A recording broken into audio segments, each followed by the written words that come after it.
Hilke Schellman is an Emmy Award-winning investigative reporter and assistant professor of journalism at New York University, and the author of the great book, The Algorithm: How AI Decides Who Gets Hired, Monitored, Promoted, and Fired, and Why We Need to Fight Back. Hilke, welcome to Untangled. Yeah, thank you for having me. So I wanted to talk about a recent piece of reporting you did on the role of AI in healthcare. It opens with Adam Hart, who's a nurse at St. Rose's Dominican Hospital in Nevada. He's at the bedside of a patient flagged for by a sepsis alert. An algorithm generated an order to begin intravenous fluids, but Hart had noticed a dialysis catheter and realized that administering fluids would have harmed the patient. Adam's charge nurse, though, wanted him to administer the fluids anyway, but he refused. Talk about that moment and why it stood out to you. Yeah. I mean, I think it stood out to me because we see, a lot of like algorithms, AI tools, all kinds of different things moving into healthcare. And I was sort of curious, like, oh, how does this affect patient care, like right at the bedside, right? Like how we care for critically ill or any kind of patients. So I talked to, a lot of nurses and other healthcare providers and lots of people in the field. And when I talked to Adam, he sort of mentioned this, right? Like, there was somebody coming into the ER. He was helping out that day. And the charge nurse had told him, when that patient comes in, there's already, there's like a sepsis alert. We need to give fluids right away, which is, I think not a doctor, but what I learned is like that is sort of the standard to do. Hmm. But when the patient came in and he did all the critical vitals, he also did notice that she had a catheter, a dialysis catheter, and another device that made him think that she is a dialysis patient. I think the patient was not doing well and wasn't really responsive. So they couldn't ask her, right? Like, are you a dialysis patient? So they Right. had to make those decisions. And the problem is if you're a dialysis patient, if you give fluids, you might overwhelm the system with too much fluid and you might end up with fluid in your lungs, which could be a life-threatening complication. So you want to be careful here. But also like sepsis could be a life-threatening problem as well. In this case, though, it was an alert, right? It wasn't a diagnosis. It wasn't a doctor who had seen her and had already made this diagnosis. And I think what stood out to me is that the sort of Hart was like, yeah, this is like the most normal thing. If you would see this kind of indication that this patient is a dialysis patient, you would obviously flag that. And he was just really confused that the charge nurse, even though they know the protocols and they know this is an indication that maybe you shouldn't give fluid, but give medication that helps with raising blood pressure, but not bring extra fluid into their bodies, that they did go with the sepsis alert. And I think he was really worried. And he was like, and he was worried that, he said, look, I've been a nurse for a number of years. I stand up for my professional opinion, but he was really worried. What is with people who just started being nurses? And I'll get very confused and be like, okay, well, if the charge nurse says I'll do it, they could put people in life-threatening situations because of this alert and the protocol that comes with the alert. And it seems like that some folks leave their critical thinking or patient assessment by the door where you feel like, no, like look at the evidence in front of you. The sepsis alert is calibrated for a lot of people in a lot of situations, right? It doesn't have sort of the on the ground level evidence that these doctors, or at least signals doctors and nurses had on the ground. So he was very relieved that like a doctor overheard them in this tense situation and sort of talked to them and sort of intervened and decided not to give fluids. But he was really concerned that like this shows that like folks will go with an algorithmic recommendation, just seeing signals to the contrary and not take a moment to sort of feel like, okay, what is actually going on and figuring out what should we do because we do know the way to treat a patient with these signals. Right. And of course, like the dialysis catheter would never be in that training data. That algorithmic alert is always going to be decontextualized at some level. I mean, probably. I'm not sure how this particular algorithm was trained, right? Like, I don't know if there was an indication that this is a dialysis patient, which would be, there may have still be a sepsis flag, but also may have been a recommendation to not give fluids, right? Like, I don't necessarily know how this specific algorithm was trained, but it is likely that trained on like a large group of people, right? And it doesn't necessarily can account because it's a statistical tool can account for like one or two different signals, right? I think that's sort of the problem that we see in a lot of algorithmic tools. They're built on statistical correlation. So it means you have to have a number of the same thing happening. So usually edge cases or less common cases sort of fall out of this statistical equation. But I think what we see again and again, and I think we see that in some of the other examples that I talked about too, is that like we as humans just assume a algorithmic tool or an alert knows better because it's a machine, it's like objective, and I think we intuitively feel like we should follow it. Right. And it takes guts, and that's not only in healthcare, although in healthcare, arguably the risks are much higher. But like we see this in warehouses and other places where we also have algorithmic tools that recommend something where humans do have a hard time, even though they know better that this is not the reality in this case, they have a hard time overriding these algorithms because it's belief that they're right and that these are objective indications is very strong. Yeah. I mean, and then you combine that belief in like objective truth with the sort of power dynamics between the charge nurse and Adam. Like that makes it really hard, I would imagine, to push back, to ask questions, to try and go in a different direction. Like you can understand sort of why so many alerts are just sort of accepted. Yeah. I mean, I think there's two things. I think a lot of alerts are just like blankly accepted. I think there's also something, that kind of didn't make it into the article, but there's also like alert fatigue because there's so many alerts. I bet. And sometimes when you figure it out, like, this alert kind of doesn't function, it gets ignored. In some hospitals and in some other hospitals have different policies. Like some hospitals have policy, if there's an alert, you must check, even though you know better. And I've talked to people who were like, well, I just checked on this patient 2 minutes ago. And then the alert comes in, although I know that nothing has changed in the 2 minutes. And all of the indications show me that, it's the same vitals, nothing has changed. I still have to check. And now also a doctor has to check because that's the policy and we can't override the policy, although we know better. But so I think there's different ways that hospitals and clinicians deal with these, but they're getting a lot of dings and dongs. I think that was surprising to me that there is like all kinds of like alerts and things that pop up in the patient charts that you have to deal with, at least acknowledge. Sometimes like hospital have a policy like, well, you have to check or you can easily override. There's different ways that these things are used, but there's a whole lot of them in clinical practice. Well, that offers a nice bridge to the UC Davis bio button because there are a lot of dings and dongs, to your point. Yes.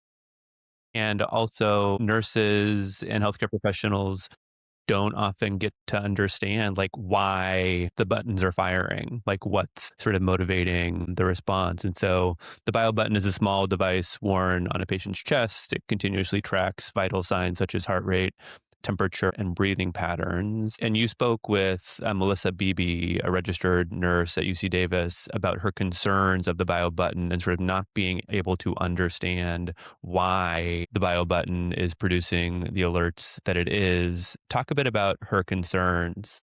Yeah. I mean, I think, I think what nurses and other healthcare professionals told me is that, they're usually not consulted when a large healthcare system buys new technology, right? That's sort of like a C-suite decision. And I think they feel like, well, it'd be great to be consulted because we could share some of our thoughts and maybe help with like sort of thinking through like, well, how would that be used in clinical practice and how would that be helpful and not helpful?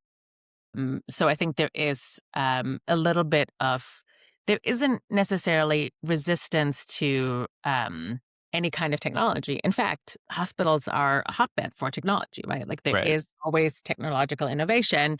But I think what a lot of people felt was like, well, usually these new tools are like carefully calibrated. We test them with existing tools. Do they, have the same measure, the same thing? Are they calibrated the same way? So you don't just like buy a new blood pressure pump. You make sure that, the blood pressure pump works and you like validate it with older tools that work. And so they felt like this isn't actually done a whole lot. We just believe the vendors and what they're selling. And when nurses and other frontline staff have questions, they get pushback. And sort of, I think that happens to Melissa because in their union agreement, they could ask for a meeting and ask to understand more of this technology before it was implemented. And she felt like she was just like sort of ostracized as like she doesn't like technology, she's against innovation. And she said, I'm not at all. I need to care for my patients. I need to know why this thing fires. What do I need to do? What is it actually measuring? Do we know that it measures it? And she talked a lot about these instances where she was with a patient and, had other ways of checking vitals and was like, I don't know, their blood pressure seems fine, their breathing pattern seems fine. And then she would like look at this bio button and was like, why are you firing off? Like, what is going on? And sort of started second guessing her clinical assessment. Like, she's like, this patient seemed fine. And I look at all the other ways that we check vitals and other things, and they do seem fine. So she was like, either this thing doesn't work or something is wrong with me. And sort of spent a lot of time that she felt, well, I really need this really for clinical care of other patient or this patient, and I'm spending it sort of interrogating a bio button, how that thing works or not. And in the end, the hospital system decided not to continue to use it. And in fact, that is one thing that I have found again and again, that a lot of these tools are used and tried out for a year or so, often with a lot of fanfare, like, there are press releases and everyone's so excited and innovation is happening. And then a lot of times it does not work out. And then quietly, medical systems stop using these tools. And I think that's to the detriment of sort of making healthcare better, because we really need to know if like one hospital system tested out a tool and it didn't work for X, Y, and Z reasons. It could also be that it just didn't fit into their clinical care and the way they do things. And it's not that the tool was defect or wasn't working, but sometimes it is the tool. And I think that it would behoove us to know and share that kind of knowledge, so then the next healthcare system doesn't put everyone through a faulty tool until they realize this tool doesn't work what it's supposed to do. Well, even yes, and it's also the case that like these tools, or many of them, are probabilistic in nature, right? Like they're making correlations and associations. And so it may not be necessarily like that the tool is wrong, just that it's always making a kind of educated guess that may not match the context. Exactly. And, it's also often like, these are sort of statistical correlations. So it's like, yes, it's probably right for the majority of people who have these Right. kinds of symptoms, but it might not be necessarily right for this particular patient, right? And so I think that's also a thing that often gets lost. If there's an alert or something, you just believe the tool, or you want to believe the tool, and you have hospital policies that want you to believe these tools. And then you have clinicians at the bedside who would like sort of have to fight it out. What is the right decision, when really the alert isn't a diagnostic tool? It's not that the alert has actually been able to look through all of the patient's symptoms and decided diagnose them with sepsis, right? This is an alert that there may be something here to look at. And I think we've also seen with, one of the, I guess, good things in clinical practice is often there is a ground truth to something afterwards, right? Like you have a sepsis alert Mm-hmm. that alerts clinicians this patient may develop sepsis. And then you can check afterwards, well, did the patient actually develop sepsis? Yes Right. or no? And was the alert right or wrong? And what we've seen with Epic had a pretty, the health electronic health data company had a sepsis alert a few years ago, pretty early on, and then doctors and at the University of Michigan did check afterwards. That the tool, was it right, and found that the success rate was much lower than advertised, and a lot of people then decided to not use that algorithm anymore. We need way more of that kind of ground truthing of these tools as they come into clinical practice, where I would assume, like this can be life and death, right? Like, I think any kind of algorithms that are used for high stakes decision makings on humans should be particularly scrutinized and checked. But I would say, there's very few other cases where the stakes are so high as in healthcare that if you give somebody fluid when they're a dialysis patient, you could really put them into a life and death situation pretty quickly. So you do want to make careful, validated decision to the best of your ability, right? So I think the stakes are really high, and it's worrisome how like how many of these tools get into clinical practice without being validated. And I think that is what I heard again and again from doctors and nurses, that like we use these tools because we believe the vendors, and we're not checking. And that's actually not good practice. Right. I mean, that brings in the Mount Sinai healthcare system example, because in response at some level to the opacity of these tools when you're buying them off the shelf, they brought AI development in-house so they could develop their own tools, test tools from vendors, tune them, defend them to clinicians. And in your piece, you write that bringing this in-house rather than sort of buying an opaque product off the shelf prompted Mount Sinai to focus less on the algorithms themselves and more on trust, adoption, and fitting new tools to sort of their workflows. What did you learn from the adoption at Mount Sinai?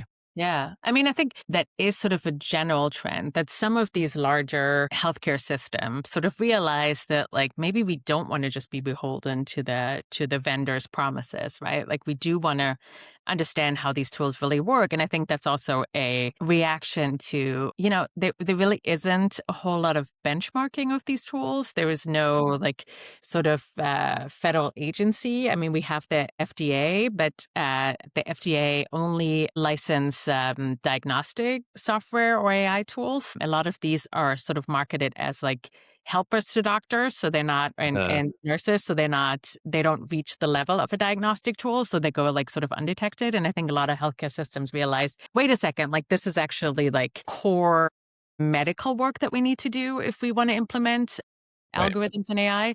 So we see not only Mount Sinai, but other large healthcare systems bring that sort of development and evaluation of third-party tools in-house, because I feel it's actually a core competency that they are not willing to give up. The problem that we see is that large medical centers who maybe are affiliated with a university and have presumably more money than others have that expertise now, and small medical systems and maybe rural ones don't have that expertise, right? Like, so we have this like two-class system a little bit that is developing, which I think is worrisome. But I think what they have learned when they bring this kind of capacity in-house is that you really can't just, use the tools off the shelf. You need to test them. You have to tune them.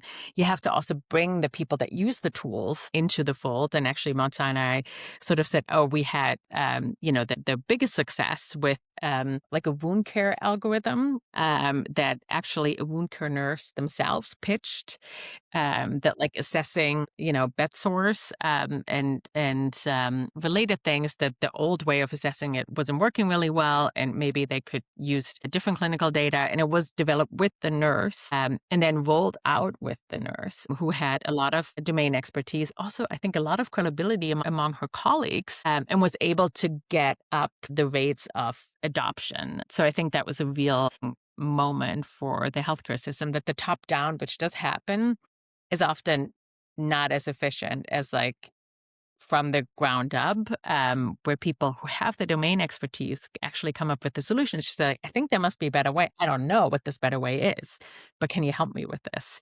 That is probably the better way than somebody from above who doesn't understand actual on the ground healthcare decisions and how nurses have to juggle all of these things during a shift. And I think that leads to some of the sort of problematic points I've highlighted. I mean, did bringing the nurses into that process shift at all how they understood like what the tool is and what it's not? Because part of going back to the Adam Hart example, part of what's implicit in the charge nurse pressing Hart to administer fluids is that they imbued, sort of to your point earlier, the algorithmic alert with a kind of power or expertise, right? Like that, rather than sort of conceiving of it as a tool making a prediction about the future based on historical patterns and associations, it had a kind of legitimacy and sort of perceived objectivity. So I'm curious, in the Mount Sinai example, did the nurses, in being a part of the process, get a better sense of how to understand like what AI is and what it's not? I don't know that. Because we haven't particularly like focused on that, if that is that led to a better understanding of AI. I can only hypothesize that like probably the nurse who developed it knew more um, like why the old system didn't work. And I think, I do think in general, um, AI is not healthcare is not the worst place for AI because it is really good at recognizing patterns. And I think a lot of the diagnosis that doctors and nursing do is sort of really also on this pattern, right? You sort of check, like, Yes. do you have a concussion? Do you have the X, Y, and Z? And then we do X, Y, and Z, right? Like we have sort of these like very clear protocols that are often sort of like even kind of algorithmic, even though that they might be developed pre-AI. Right. So I think some of these can be tested. So they had a protocol before that it just wasn't very valid. So I think the nurse knew about this and thought like, well, we must be able to do better. So let's find a better way, and probably was able to sort of talk about the limitations of the tool and what it was good at and what it was not going to find, which I think is helpful for people to first of all understand like what can this tool do and what can it not, and how that fits into the workflow, and also how I should be using it to come up with an opinion, like how much weight should I give this alert or this tool or this ping in clinical practice. I think that's also really helpful. Right, because ultimately we want these tools to like augment our judgment and sort of intuition, rather than sort of replace it. Yeah. And I think that the intuition part, I'm not going to say it's wrong, but it's sort of like, I think people forget that. I think for a lot of nurses and doctors and healthcare workers, like they call it intuition, but I think it's also like sort of lived experience over a long time, right? Like they have a lot of medical training and they've seen a lot of Right. patients. And so it's not like my intuition would fail as 100% of the time at the I have no Right. idea how to judge I mean, if Same. it really goes south, I can probably tell something is really wrong with this person. So my intuition may be right, but like, they sort of have a lot of lived experience with patients, right? And they can tell, okay, like things are going south. And is that intuition or is that like just a lot of embodied knowledge and experience over time, right? But I think also like one of the things that these tools actually cannot include often is because they just don't have that data. And there's a question if they will ever get this data. It's like if you're on at the bedside with the patient, you can tell if they start sweating or if they start slurring their Right. speech, and like some of these things that are clear indications of like something isn't going right, we need to intervene and start looking closer here, is something that these tools don't have access to. So there is like a real call for like, no, you also need to be close to the patient. Like a lot of nurses know their patient. So they actually know what is sort of the baseline of the patient and things are not looking good today. And we really need to keep a close eye on them, right? That's also important that you have sort of often a baseline of someone. So there's a question of like, AI tools could ever have this kind of knowledge. And then on top of that, like we see somewhat of a trend in some medical centers. They thought it was a good idea to have sort of checking of patients done outside the hospital. So they have like a lot of tools and monitors synced up. And then there is a nurse somewhere looking at all these monitors and tracking a lot of patients. And I think that's sort of problem is there you have another layer of authority who then sends again more alerts and beeps, and you sort of undercut some of that domain knowledge of like people actually being with the patient saying like, oh yeah, there is something here, they're rapidly getting worse and we need to do something. So I think that's not helpful because actually being at the bedside is incredibly helpful. But you sort of maybe understand medical system a little bit too, that we do have nurses are profoundly disturbed by this, that they'll like feel like, Right. wait a second, like there's so many nurses that are quitting the bedside because the working conditions are not that great. And instead of like making our working conditions better, maybe hiring more nurses, having more security, because we see a lot of rising rates of physical abuse and those kind of awful things for nurses, you are like just outsourcing some of this care to algorithms, making our working conditions even worse. Like that cannot be Right. the solution. Or you've talked about the sort of embodied knowledge, judgment that comes from years of training that accumulates over time. And then on the other hand, there are things that machines do well, and there are reasons in the healthcare context that we might want to use AI tools. Like, what did you learn in doing this reporting about like what must remain human in the division of labor between machines and people when it comes to healthcare? Yeah. I mean, I think, sort of there is a way of machines like continuously tracking our vitals, right? And I think that's really helpful. Like you can't have a nurse taking my blood pressure every 15 minutes. So you want like machines to do that kind of sort of basic care. I think machines are also really good and I think they're getting better. And I think that will be a really helpful thing is like looking at sort of diagnostic things in the past. Like, has something, you come in with sort of a problem now, has this ever shown up in your electronic health records? Another signal that maybe your physician doesn't have access right this second, or actually doesn't have time to connect all of these PDFs and go to all these different sources to find your blood tests from, like, I don't know, 10 years ago or something like that. So we've seen some signals where health systems have pieced together sort of a lot of information and data about the patient from all these different places, that tools can be incredibly helpful to um, speed up a diagnosis or come with an actual diagnosis that doctors weren't because they didn't have all of that data.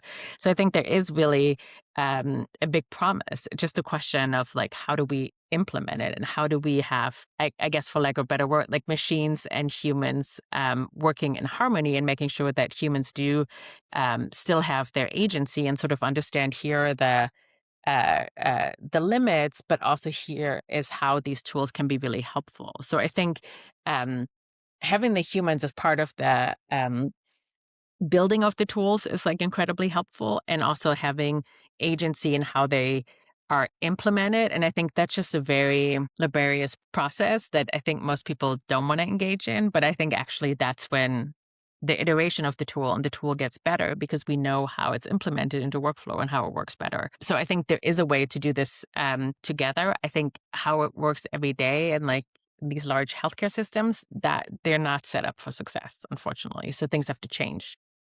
I mean, did you get a sense of how things should change, like how workflows between, let's say, nurses and an algorithmic alert might need to be amended? Because it seems like in most of the cases in the reporting that there was just sort of like a bolting on or an adding on of the alert to an existing workflow. And I'm curious if the reporting gave you any insight or ideas about like how one might need to change that workflow as the technology is being introduced.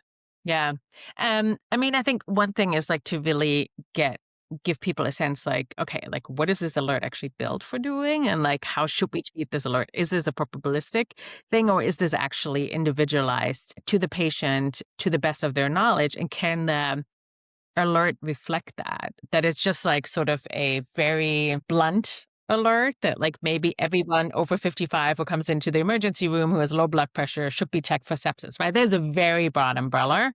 Or is this actually taking into account, for whatever reason, we have some of the more specific data about this patient, and there is a much more likelihood that this is actually happening. Then maybe we should trust the alert more. I haven't seen any of that.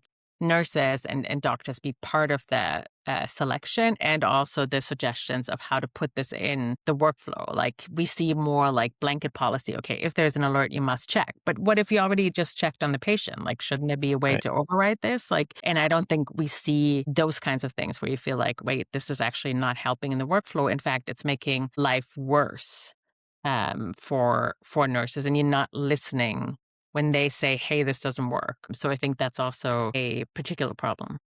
Right. It also just seems like there's such a disconnect between an alert that sort of is trying to convey that an action needs to be taken, whereas like these tools are probabilistic, and so you would at some level want them to communicate, like communicate their uncertainty, or sort of like have the alert speak to like, here are the three questions you should ask. I mean, I'm not in the healthcare industry, but have you seen those kinds of examples? Are people thinking about sort of how to shift like what the tool is actually doing? Yeah, I mean, I think we see sort of like this. alert fatigue and in other ways, like people get really frustrated with these tools. I think this is like coming out of the research very clearly in ways like, okay, like how could this tool actually be more helpful and how could we sort of translate the uncertainty? I think also what health systems have found out and have pushed against and have changed is like that people do feel very, like our assessment of algorithms and AI has changed in the public eyes over the last decade, right? Like I think a decade ago, everyone was like gung ho on AI and it was this new like super technology. And then we learned a lot about bias and discrimination in all kinds of tools. And I think that has actually changed a lot of people's perception. And so a lot of people don't want to follow blindly AI alerts anymore. And I think these health systems have figured that out. So a lot of times they actually now give reasons saying like not just a blank sepsis alert, it's because of X, Y, and Z. And I think they need more of that because that is actually helpful for clinicians to sort of understand like, oh, okay, it's because of like a drop in blood pressure. I'm going to look at that very closely. Was this just one blip or is this like a continuous trend?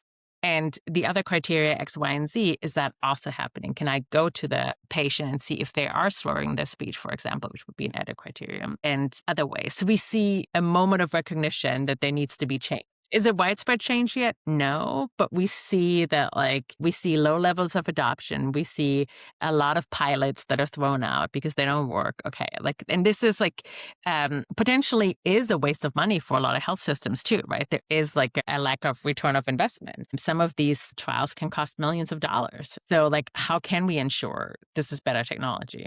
I mean, it feels like we're kind of reinventing the wheel every few years that it's not new that you should test technology and, sort of kind of some of these findings is we have technology in healthcare for a very long time and we have sort of best practices. And I think that's where a lot of nurses and doctors just get really so frustrated that they're like, well, we did have these best practices. I don't know why we threw them out just because of the promise of AI. Yeah, I mean, we want so badly to believe / we're being told that the tools are intelligent, that they offer the answer or a solution in and of itself. And we learn time and time again that no, actually, there's a lot of important knowledge that exists in the people, in the system that they're working within, and that we need to design these tools in a way that sort of is more in service of the folks who are making these decisions and the institutions that are having to implement them. Yeah, and not take away their decision power. Right. Well, this offers a nice, I think, bridge to a lot of your earlier work. I mean, you, as I mentioned at the top, you wrote a book on how algorithmic systems are playing out in hiring and in other work contexts. I'm curious if in doing this reporting, you came to any reflections on what's similar about the role of AI in the healthcare context from those other contexts. What's different? Help me tease out some of the sort of contextual distinction across sectors. Yeah. I mean, I think what was interesting is that we see some of the same problems, repeat itself. I do think though that the real problem in darn hiring is often it's just a prediction on a future outcome. And that is very high risk and isn't always working. Whereas with healthcare, we work exactly in these statistical patterns, right? And sort of checking off symptoms and looking at patterns. I was just surprised that I've sort of criticized that there is really not much validity testing if the tools actually do what they say they do in hiring. And that is concerning because, we should have a fair hiring system and we should have a hiring system when you test people that actually works to find the most qualified candidates. To actually find that repeated in healthcare as well, that there is so many unvalidated tools is worrisome because the risks are arguably even higher. And the lack of benchmarking, the lack of testing, the lack of standards, that is worrisome. That we do have some healthcare systems who can sort of, because of the deep pockets that they have and patient care is one of their priorities, that they can sort of push against that and test these tools in-house and tune them. We don't find that necessarily so much in hiring, but that at least a whole swath of the healthcare system kind of doing these kind of things on their own or not doing this because they just don't have the expertise and money to do it. And that in turn leaves the most vulnerable again vulnerable again. So it's worrisome how we have this lack of standard in other functions, arguably with a much more higher risk. If a healthcare professional happens to be listening to this and they're being pressured to use a new tool, or they're in the process of sort of the hospital they work in adopting AI into their work, like what message would you have for them? I mean, I think there is a way to push back and to look at what has been done before and sort of show that like a lot of these pilots don't work out, and they don't work out because of low adoption or low adoption fatigue or because the tools are not validated. So there are ways to like think through like, well, what should be best practices here? And have we followed the best practices? And I do think that like sort of folks at the higher level who make these decisions are also getting frustrated that some of these tools don't work and that the implementation doesn't work, and are looking for better implementation or governance guidelines. So I think that's where people really need to push into and see like, we need every stakeholder at the table. So we don't need all the nurses who work in this one particular unit, but some nurses who work in this particular unit that is supposed to use this to talk to us about like workflow and how we can implement it more thoughtfully. And what does it actually mean if there's an alert? What should we do? I don't think that's always thought out. Yeah. I mean, so we have nurses being more explicitly in that conversation, helping to guide how the tool might be used in their workflow. Is there like one other thing that you would call out as being critical to sort of shifting the kind of status quo of how AI is being adopted into like an alternative, improved future? Yeah, I mean, I really like think through like, okay, who are our stakeholders? Do we have them all at the table, and not thinking through like, oh, the top down is the way to go, and really look at like, well, how have other health system implemented these kinds of tools and what has been critical? And that's usually stakeholder buy-in, and also giving them a sense of like how this could be implemented into their workflow meaningfully, not from top down, because we assume we know people's workflow and we have often zero ideas, and it leads to these things that it doesn't work. And what is if, we have an alert and a nurse on the ground finds like, but we have other signals. Like, how are we like guiding people? Like, how should this be overridden? Like, how are we going to Right. resolve this conflict? Like, this conflict is going to come up again and again and again. And do we give our nurses and doctors the right to override these? Because they're the ones that are at the end responsible for the decision making, right? Like, you can't, it's not the